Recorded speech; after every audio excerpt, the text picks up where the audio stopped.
ಲಕ್ಷ್ಮೀದೇವಿಗೆ ಭಗವಾನ್ ವಿಷ್ಣುವಿನ ಮೇಲೆ ನಂಬಿಕೆ ಬರಲಿಲ್ಲ. ದೇವಿಯು ಅಂದುಕೊಂಡಳು, ಸಾಕ್ಷಾತ್ ಸಕಲ ಸಂಪತ್ತಿನ ಆದಿದೇವತೆಯಾದ ನಾನೇ ಸಾಕ್ಷಾತ್ ಹಣ ನೀಡುವಾಗ ಅದನ್ನು ನಿರಾಕರಿಸಲು ಅಥವಾ ತಪ್ಪಿಸಿಕೊಳ್ಳಲು ಮನುಷ್ಯನಿಗೆ ಹೇಗೆ ಸಾಧ್ಯ ಎಂದು ಆಕೆ ವೈಕುಂಠದ ದಿವ್ಯ ವಿಮಾನವನ್ನು ಏರಿ ಭೂಮಿಗೆ ಸಂಜೆಯ ಹೊತ್ತು ಬಂದು ಇಳಿದಳು. ಅಂದು ಮಾಘ ಮಾಸದ ಪವಿತ್ರ ಶುಕ್ರವಾರದ ಸಂಜೆ ಸೂರ್ಯಾಸ್ತವಾಗುತ್ತಿತ್ತು. ಆಕಾಶವು ಕೇಸರಿ ಮತ್ತು ನೇರಳೆ ಬಣ್ಣದಿಂದ ಕಂಗೊಳಿಸುತ್ತಿತ್ತು. ಪಕ್ಷಿಗಳು ತಮ್ಮ ಗೂಡುಗಳಿಗೆ ಕಿಲಕಿಲ ನಾದ ಮಾಡುತ್ತಾ ಮರಳುತ್ತಿದ್ದವು. ಸೋಮಣ್ಣ ತನ್ನ ದೈನಂದಿನ ಕಾಯಕ ಮುಗಿಸಿ ಹಳ್ಳಿಯ ಹೊರಭಾಗದಲ್ಲಿದ್ದ ತನ್ನ ಪುಟ್ಟ ಗುಡಿಸಲಿಗೆ ಹಿಂದಿರುಗುತ್ತಿದ್ದ. ಆ ಹಾದಿಯು ಕಲ್ಲು ಮುಳ್ಳುಗಳಿಂದ ಕೂಡಿತ್ತು. ಆ ಹಾದಿಯು ಎರಡೂ ಬದಿಗಳಲ್ಲಿ ದಟ್ಟವಾದ ಕಾಡಿತ್ತು. ಸೋಮಣ್ಣ ಕುರುಡನಾಗಿದ್ದರಿಂದ ಆ ದಾರಿ ಅವನಿಗೆ ಪಾದಗಳಿಗೆ ಹತ್ತಿದ ಪಾಠದಂತೆ ಚಿರಪರಿಚಿತವಾಗಿತ್ತು. ಅವನಿಗೆ ಕಣ್ಣಿಲ್ಲದಿದ್ದರೂ ಆ ನೆಲದ ಪ್ರತಿಯೊಂದು ತಿರುವು, ಪ್ರತಿ ಸಣ್ಣ ಹಳ್ಳವೂ ಅವನಿಗೆ ಪಾದದ ಮೂಲಕವೇ ಗೊತ್ತಿತ್ತು. ದಾರಿ ಉದ್ದಕ್ಕೂ ಆತ ತನ್ನ ಮಂತ್ರವನ್ನು ನಾರಾಯಣ ನಾರಾಯಣ ಎಂದು ಹೇಳುತ್ತಿದ್ದ. ಆತ ತನ್ನ ದಾರಿ ತೋರಿಸುವ ಮತ್ತು ಪ್ರಾಣದಂತೆ ರಕ್ಷಣೆ ಮಾಡುವ ಒಂದು ಸಣ್ಣ ಮರದ ಕೋಲನ್ನು ನೆಲಕ್ಕೆ ಕುಂಟುತ್ತಾ ಟಕ್ ಟಕ್ ಎಂದು ಶಬ್ದ ಮಾಡುತ್ತಾ ಅತ್ಯಂತ ಜಾಗರೂಕತೆಯಿಂದ ಮತ್ತು ಶಿಸ್ತಿನಿಂದ ಹೆಜ್ಜೆ ಹಾಕುತ್ತಿದ್ದ. ಆ ಶಬ್ದವೇ ಅವನ ಕಣ್ಣಾಗಿತ್ತು. ಆ ಕೋಲೆ ಅವನಿಗೆ ಜಗತ್ತಾಗಿತ್ತು. ಅವನು ಪ್ರತಿ ಹೆಜ್ಜೆ ಇಡುವಾಗಲೂ ದೈವದ ಆಜ್ಞೆಯಂತೆಯೇ ನಡೆಯುತ್ತಿದ್ದ.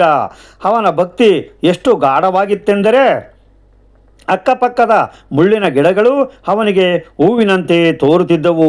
ಪ್ರಕೃತಿಯೇ ಅವನ ನಡುಗೆಗೆ ಮೌನವಾಗಿ ನಮಿಸುತ್ತಿತ್ತು. ಆ ಕ್ಷಣದಲ್ಲಿ ಗಾಳಿಯು ನಿಂತು ಹೋದಂತೆ ಭಾಸವಾಗುತ್ತಿತ್ತು. ಪ್ರಕೃತಿಯೇ ಉಸಿರು ಬಿಗಿ ಹಿಡಿದು ದೈವದ ಲೀಲೆಗಾಗಿ ಕಾಯುತ್ತಿತ್ತು. ಆ ದಾರಿಯ ಮಧ್ಯದಲ್ಲೇ ಲಕ್ಷ್ಮೀದೇವಿಯು ವಜ್ರ ವೈಡೂರ್ಯಗಳು ಮತ್ತು ಸಾವಿರಾರು ಶುದ್ಧ ಚಿನ್ನದ ನಾಣ್ಯಗಳು ತುಂಬಿದ್ದ ಒಂದು ದೊಡ್ಡ ಚೀಲವನ್ನೇ ಇಟ್ಟಳು.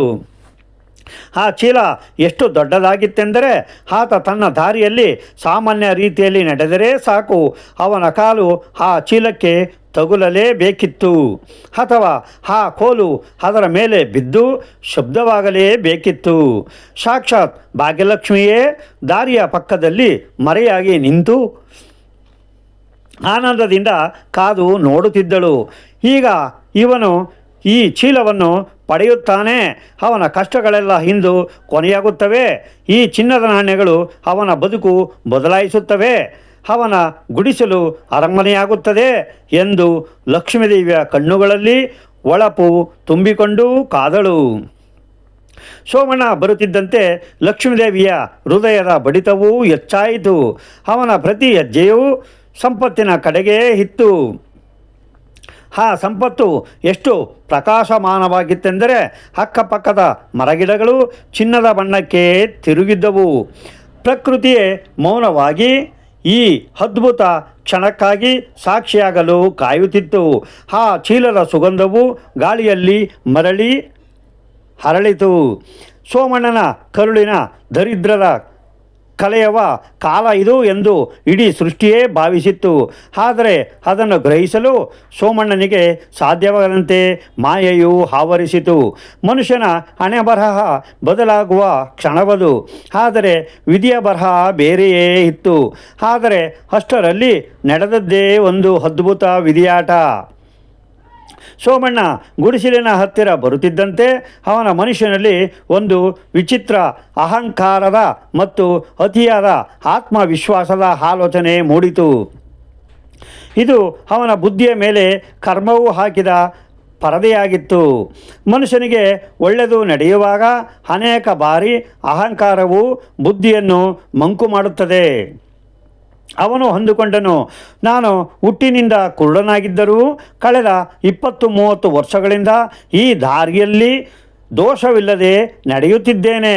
ಅಂದರೆ ನಾನು ಈ ದಾರಿಯನ್ನು ಗೆದ್ದಿದ್ದೇನೆ. ಆದರೆ ನನ್ನಲ್ಲಿ ಒಂದು ಸಂಶಯವಿದೆ. ಕಣ್ಣು ಕಾಣುವವರು ಕತ್ತಲೆಯಲ್ಲಿ ಹೇಗೆ ಕುರುಡರಂತೆ ತಡಕಾಡುತ್ತಾರೆ ಎಂದು ನಾನು ಕೇಳಿದ್ದೇನೆ. ಕುರುಡು ಇಲ್ಲದವರು ಕುರುಡರಂತೆ ಹೇಗೆ ನಡೆಯುತ್ತಾರೆ ಎಂಬ ಅನುಭವ ನನಗಿಲ್ಲ. ಒಂದು ವೇಳೆ ನಾನು ಈ ದಾರಿಯಲ್ಲಿ ಕೋಲು ಬಳಸದೆ ಕಣ್ಣಿದ್ದವನು ಕುರುಡನಂತೆ ನಡೆದರೆ ಹೇಗಿರುತ್ತದೆ ಅಂದರೆ, ನಾನು ಕಂಡಿದ್ದು ಕುರುಡನಂತೆ. ಬದುಕಿರುವವರ ಸ್ಥಿತಿ ನನಗೆ ಬೇಕು. ನಾನು ಈ ದಾರಿಯನ್ನು ಗೆಲ್ಲುತ್ತೀನಾ? ಇಂದು ಈ ಹೊಸ ಸಾಹಸವನ್ನು ಮಾಡೋಣ. ಕೇವಲ ರೂಢನಂತೆ ನಡೆಯುವುದು ಬೇಡ. ನನ್ನ ಮೇಲೆ ನನಗಿರುವ ನಂಬಿಕೆಯನ್ನು ನಾನೇ ಪರೀಕ್ಷಿಸಿಕೊಳ್ಳುತ್ತೇನೆ. ಯಾರು ನೋಡುವುದು ಬೇಕಾಗಿಲ್ಲ. ನನ್ನ ಸಾಮರ್ಥ್ಯ ನನಗೆ ತೋರಿಸಲಿ ಎಂದು ನಿರ್ಧರಿಸಿದ. ತಾನು ಇದುವರೆಗೆ ಕೇವಲ ವಿನಯದಿಂದ ನಡೆಯುತ್ತಿದ್ದವನು ಒಂದು ಅಹಂಕಾರದ ಹಾದಿಯನ್ನು ತುಳಿದನು. ತನ್ನ ಮಿತಿಗಳನ್ನು ಮರೆತು ದೈವದ ಪರೀಕ್ಷೆಗೆ ಇಳಿದನು.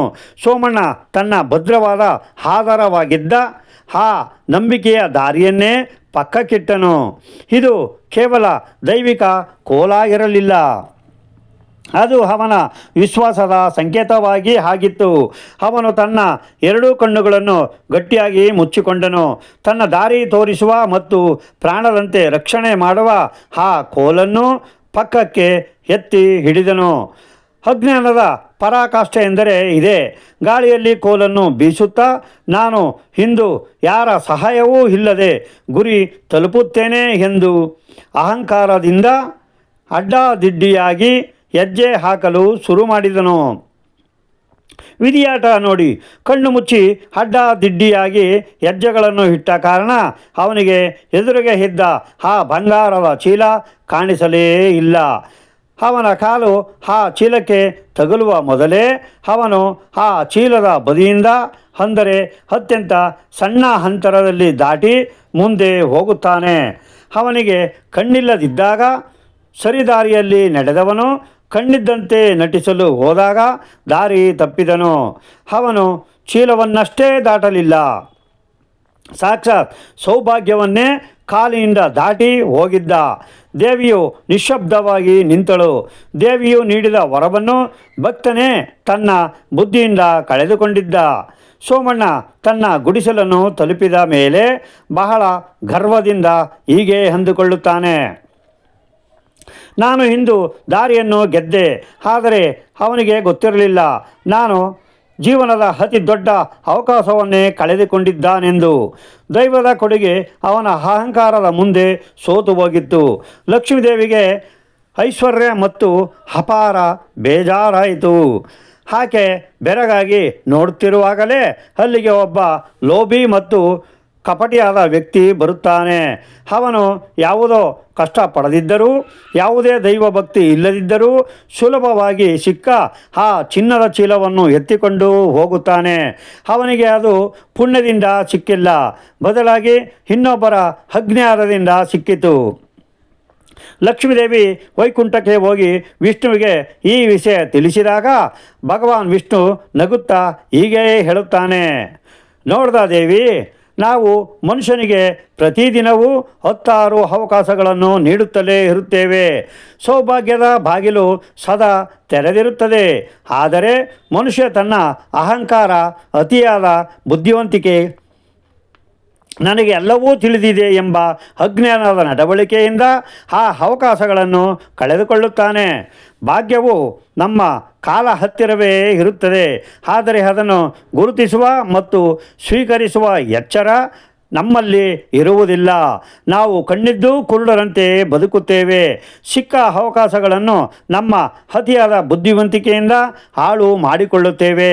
ಭಕ್ತಿಗಿಂತ ವಿವೇಕ ಮುಖ್ಯವಾದಾಗ ಅಥವಾ ಅಹಂಕಾರ ಪ್ರವೇಶಿಸಿದಾಗ ಫಲ ಹೀಗೆ ಇರುತ್ತದೆ.